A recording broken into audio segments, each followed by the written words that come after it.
Pokušat ću vam ukratko prenijeti svoje iskustvo sa ovom Hisense klimom, u pitanju je model Energy Pro Plus 12.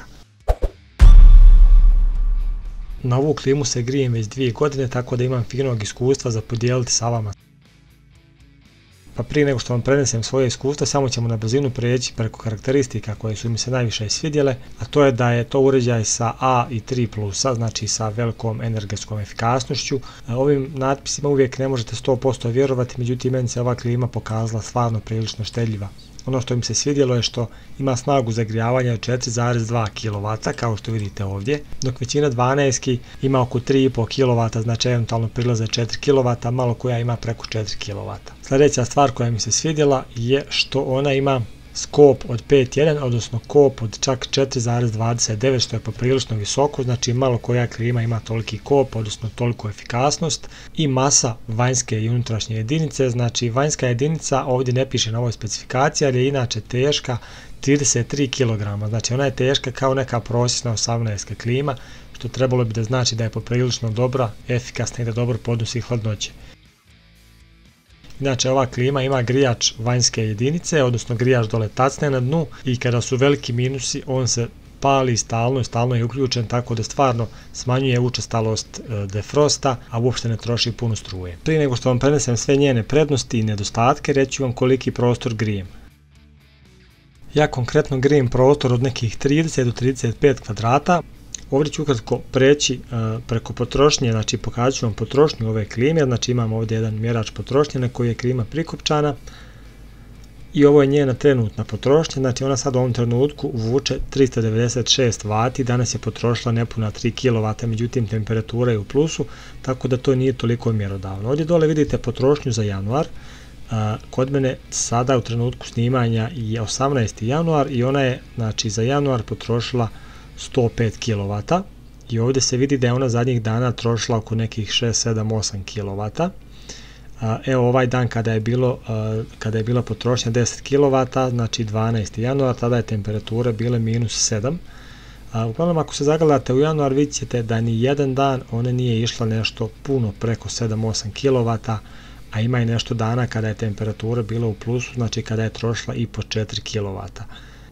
Ako se vratim na prošlu godinu, pošto se sjećam da je prošli januar ovdje u mom kraju bio baš hladan, evo ovdje vidim da je ona potrošila 200 kW, znači grijem, kao što sam već rekao, znači 35 kvadrata sa tom klimom. Nemam nešto posebne izolacije, imam samo staklenu vunu na tavanu, ostalo ništa. Tako da, inače, izolacija igra veliku ulogu u potrošnji. Najveća potrošnja koju sam ja zabilježio u tom, znači, hladnom januaru prošle godine bila je 12 kW na 24 sata, što znači da je ona u prosjeku trošila 500 W po satu, a u prošlom januaru sam imao i temperature od -19 stepeni nekoliko dana. Znači, hoću da vam kažem da je ova klima jako efikasna. Kada su niže temperature, znači ispod nule i minusi, njoj potrošnja uopšte toliko ne skače. Znači nešto maksimalno što sam ja vidio je da ona konstantno radi nekih 600-700 W, znači kada su bili ti visoki minusi.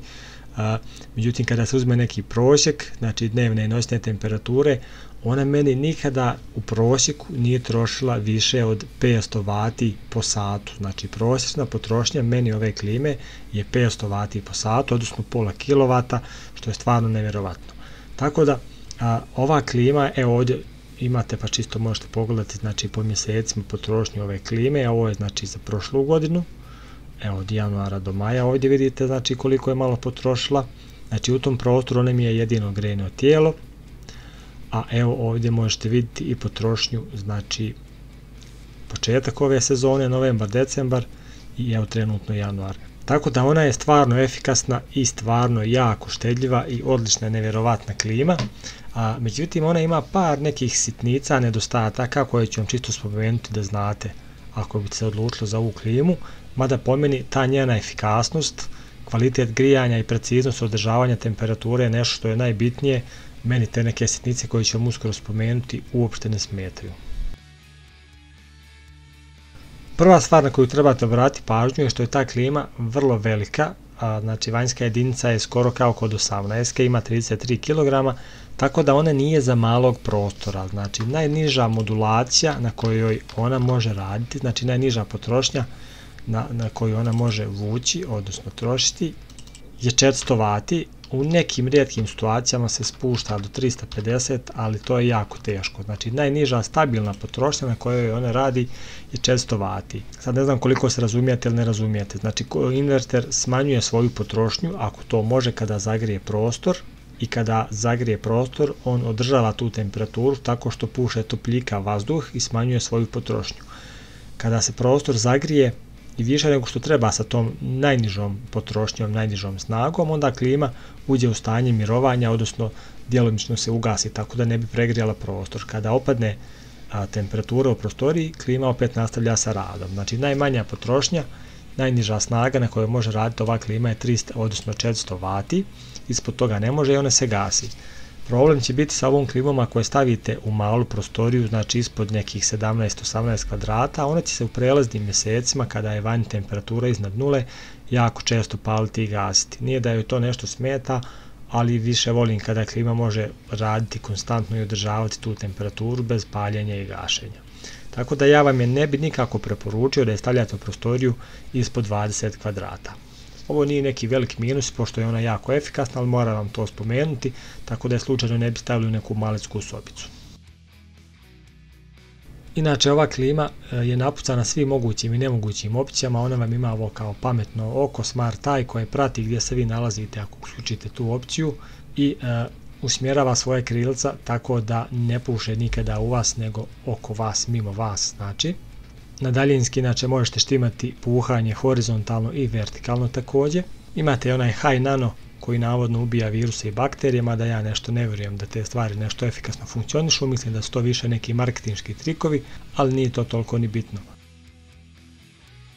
Drugi minus je što, kao i kod većine Hisense klima, kada je ventilator podešen na automatski režim, jako brzo uđe u režim, znači, najnižeg rada. Tako da ventilator na autu vam neće baš dobro raditi, a podešavanje ventilatora na klimi je vrlo bitno, jer sa jačim ventilatorom klima mnogo efikasnije i brže grije prostor i samim tim štedi. Znači ako vam ventilator stalno radi na najslabijem nivou, vaša klima neće biti ni blizu efikasna kao sa jačim ventilatorom. Tako da nikako ne preporučujem da se koristi automatski ventilator i da ga štimate obavezno ručno u skladu sa vašim prostorom, odnosno veličinom prostora koji grijete.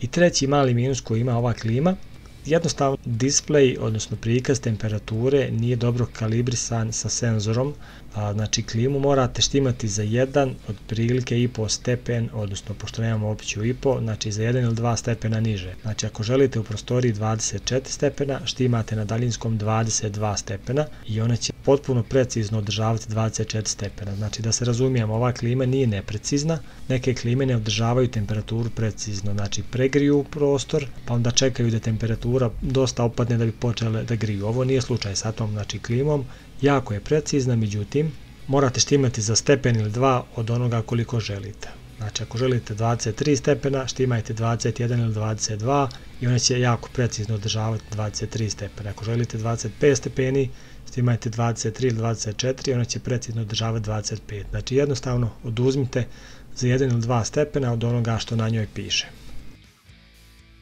Klima je jako tiha i unutrašnja i vanjska jedinica, što je po meni još bitnije. Meni inače ne smeta zvuk unutrašnje jedinice, onoga blagog puhanja.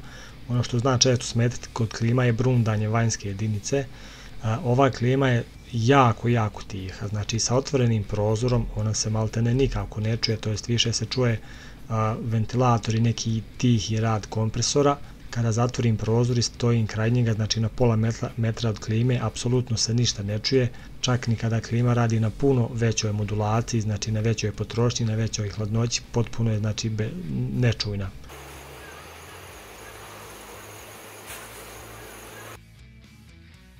Znači u globalu, da sumiram ako niste pohvatali neke od ovih stvari, klima je jako efikasna, odlično grije.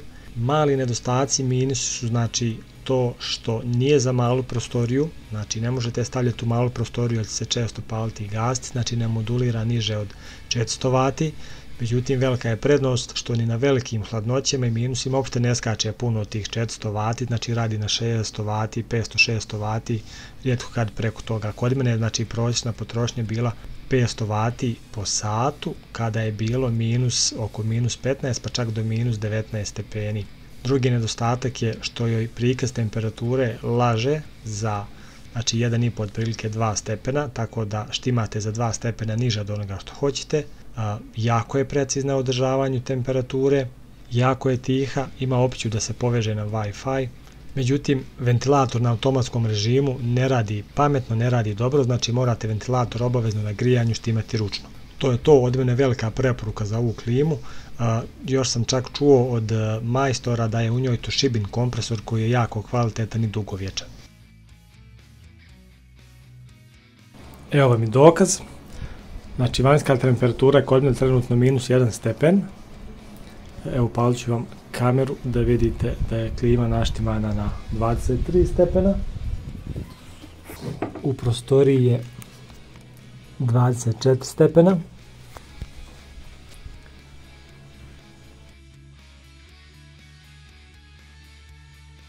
A klima troši 500 W.